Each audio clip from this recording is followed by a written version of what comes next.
Welcome to this explainer.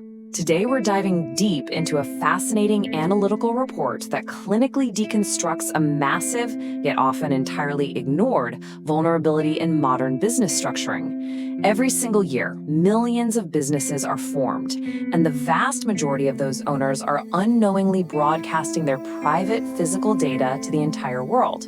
Strategic analysis reveals that true corporate security is about way more than just filing some basic paperwork. It actually requires a precise clinical breakdown of exactly how physical addresses expose business owners and precisely how virtual architecture steps in to solve this. Throughout this explainer, we're going to focus strictly on the mechanics of privacy, the non-obvious details you might miss, and the core cause and effect relationships that govern true asset protection. Let's get right into it. So to really understand the solution, we've got to first analyze the root of the problem. How does simply registering an LLC inherently compromise your personal privacy?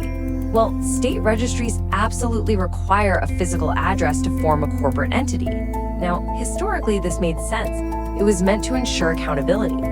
Today, however, it creates a massive data exposure risk when home addresses are just used by default. There's this huge implicit assumption by a lot of novice business operators that forming a limited liability company magically grants them total anonymity. But the structural reality? It's the exact opposite. By satisfying that statutory requirement with your personal residence, you are effectively opting into a permanent public broadcast of your physical location. In this explainer, we'll be systematically deconstructing the architecture of corporate privacy. We'll start with the public registry vulnerability, move into the actual mechanics of virtual addresses, look at mitigating digital footprint risks, discuss operational efficiency and mail, explain registered agents as proxies, and finally, build the ultimate privacy architecture. Section 1. The public registry vulnerability. We need to establish the systemic flaw present in all standard corporate registrations. Statutory requirements dictate that state registries must remain public. And look, this isn't a glitch. It's a feature of corporate law that was originally designed for transparency. But in our modern digital age, this setup effectively weaponizes compliance. State databases are systematically and aggressively scraped by third-party data aggregators and automated bots. Literally within hours of registration, the physical location of a business owner is indexed, optimized for search engines, and broadcast across countless public domains. Your private sanctuary instantly becomes public knowledge. The mechanism of exposure here is entirely automatic and highly efficient. Analytical experts call this inherent contradiction the LLC paradox. Just look at the cause and effect going on here. On one hand, legal protection is successfully shielding your personal financial assets, like your personal bank account, from corporate liability. But simultaneously, the public address registration completely exposes your physical residence to the public. It's wild when you think about it.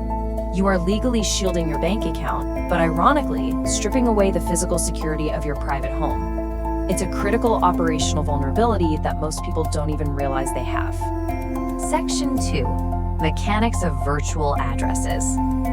To resolve this paradox, operational security protocols suggest utilizing a virtual address. So how does this technical intervention actually work? It involves a highly precise three-step cause and effect sequence. Step 1. You acquire a commercial address proxy. Keep in mind, this is a real physical commercial location. Step 2. You legally bind this proxy to your entity by registering it with the state as your principal place of business. And step 3 is the effect. By inserting this proxy directly into the public record, you successfully shield your personal residence from those public databases. You are effectively data laundering your actual location through a totally legitimate commercial front. Now, a really crucial point of analysis here is understanding why a simple, cheap P.O. box just doesn't cut it. It is a strict statutory fact that standard P.O. boxes fail state registration requirements. The state actively demands a physical location where someone can theoretically be found. Therefore, a virtual address isn't just a luxury, it's the necessary legal mechanism. As the analysis shows, it completely satisfies physical address mandates It's accepted for legal LLC registration, and as a highly valuable secondary benefit, it provides a robust commercial street presence. Section 3. Mitigating digital footprint risks. Beyond just checking a legal box, the virtual address fundamentally transforms your entity's digital footprint. Let's analyze the behavioral economics tied to this strategy.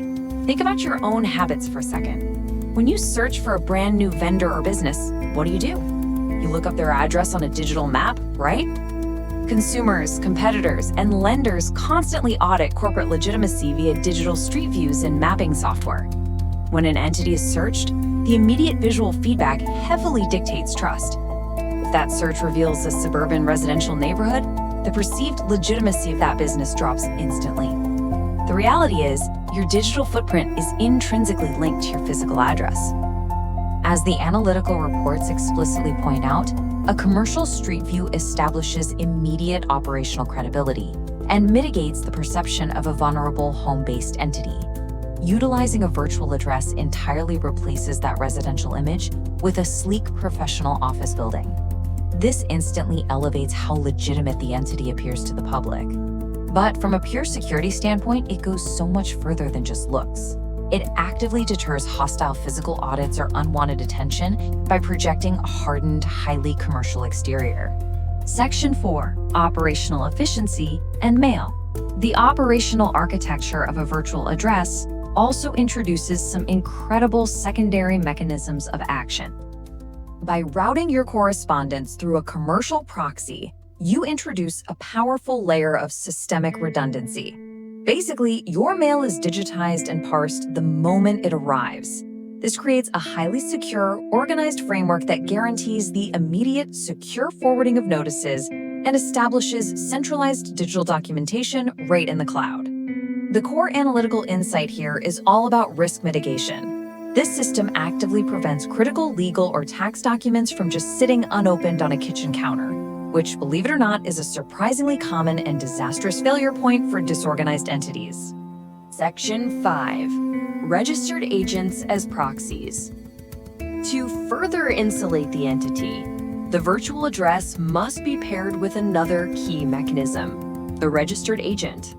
Okay, so while the virtual address serves as your operational and public-facing proxy, the registered agent steps in to act as your legal proxy. This is a designated third-party handler who is legally authorized to receive service of process, which is essentially industry jargon for lawsuits, as well as official state communications. The registered agent acts as an absolutely essential buffer, completely separating your operational business address from the actual point of legal contact. This dynamic brilliantly illustrates the true cause and effect value of having a legal proxy. Without it, direct legal service means process servers are literally arriving at your front door. And let's be honest, nothing ruins a quiet family dinner quite like a process server banging on the door to deliver a lawsuit. With proxy legal service, however, those process servers deliver notices to a professional third-party office instead.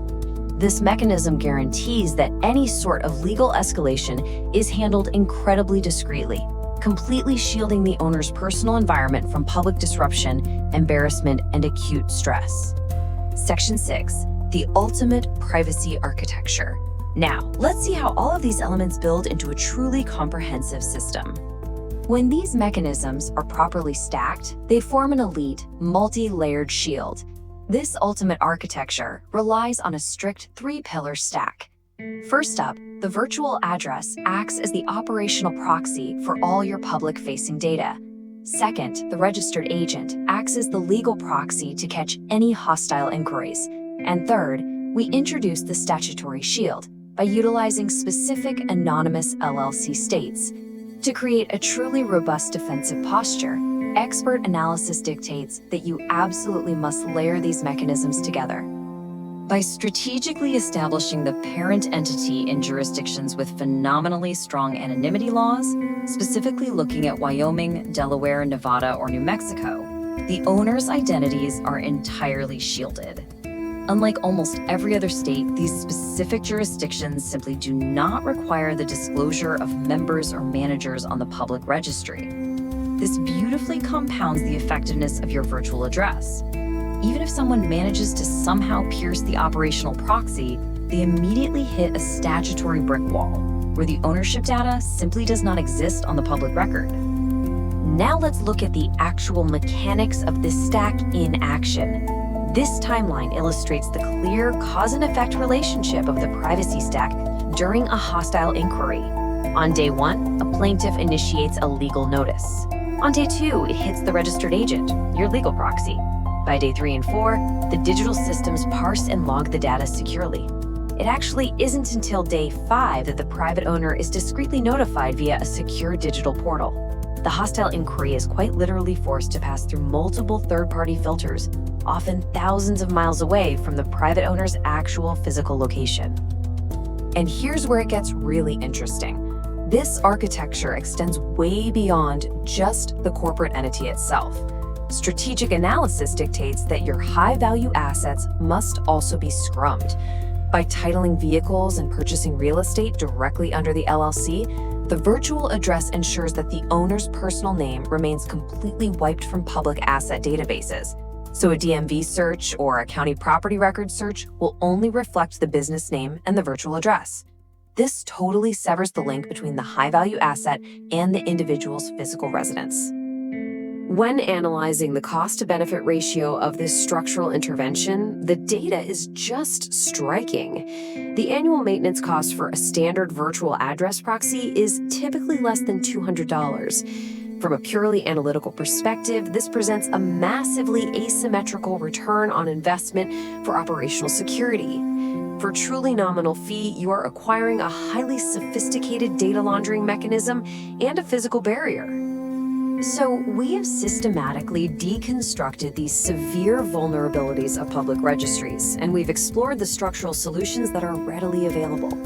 This analytical breakdown reveals that failing to utilize a virtual address is not just some minor administrative oversight, it is a critical, systemic vulnerability in modern corporate structuring. This architecture exists for one reason: to cleanly separate your physical reality from your corporate liability.